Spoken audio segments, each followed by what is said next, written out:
কবি সাধারণ সম্পাদক জনাব সিরাজুল ইসলাম খান সচিবকে বক্তব্য রাখার জন্য অনুরোধ করছি। সবার সেরা পরিষদ, সবার সেরা পরিষদ, চূড়ান্ত চূড়ান্ত সিদ্ধান্ত, চূড়ান্ত চূড়ান্ত সিদ্ধান্ত। বাংলাদেশ জাতীয়তাবাদী দল মানিকগঞ্জ জেলা বিএনপির নবগঠিত কমিটি, মানিকগঞ্জের অহংকার, মানিকগঞ্জের মা মাটি মানুষের নেত্রী, প্রিয় অভিভাবক আফরোজা খান রিতাবাকে আহ্বায়ক করে মানিকগঞ্জ জেলায় একটি আহ্বায়ক কমিটি উপহার দেওয়ার জন্য আমরা মানিকগঞ্জ জেলা ছাত্র দল দেশ নায়ক জনাব তারেক রহমানকে ধন্যবাদ জানাচ্ছি এবং দেশনেত্রী বেগম খালেদা জিয়াকে ধন্যবাদ জানাচ্ছি।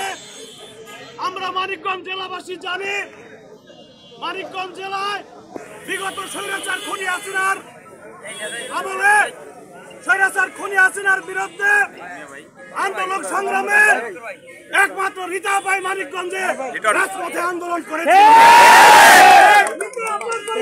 সবার সেরা পরিষদ, এই মানিকগঞ্জ জেলায় পরিষদ সর্বশেষ যদি হিসাব করে গোলাপবাগ থেকে শুরু করে 5 তারিখ পর্যন্ত একমাত্র রিতা ভাইয়ের নেতৃত্বে মানিকগঞ্জের রাজপথে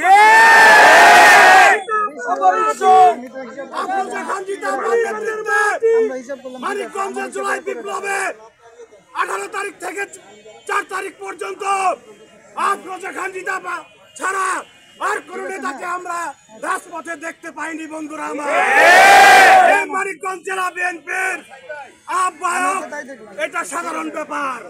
মানিকগঞ্জ জেলাবাসী রিতা আপাকে আরো বড় জায়গা ডিজার্ভ করে। মানিকগঞ্জ জেলায় যদি বিএনপির বড় কোনো মন্ত্রী হয়ে থাকে, যদি মানিকগঞ্জ জেলা থেকে বিএনপিতে কেউ স্থায়ী কমিটির সদস্য হয়ে থাকে, মানিকগঞ্জ জেলাবাসী আশা করে সেটা একমাত্র রিতা আপা সেই পদের অধিকার রাখে। সংগ্রামীর সাথে আমি আমার নেত্রী আফরোজা খান রিতা আপার প্রতি শুভ কামনা করে তারেক রহমানের সঠিক মূল্যায়নের জন্য শুভেচ্ছা জানিয়ে আমি আমার সংক্ষিপ্ত বক্তব্য শেষ করছি। বাংলাদেশ জিন্দাবাদ, বাংলাদেশ জাতীয়তাবাদী ছাত্র দল জিন্দাবাদ, শহীদ রাষ্ট্রপতি জিয়াউর রহমান অমর হোক, দেশনেত্রী বেগম খালেদা জিয়া জিন্দাবাদ, তারুণ্যের অহংকার তারেক রহমান জিন্দাবাদ, আমার নেত্রী আফরোজা খান রিতা আপা জিন্দাবাদ জিন্দাবাদ।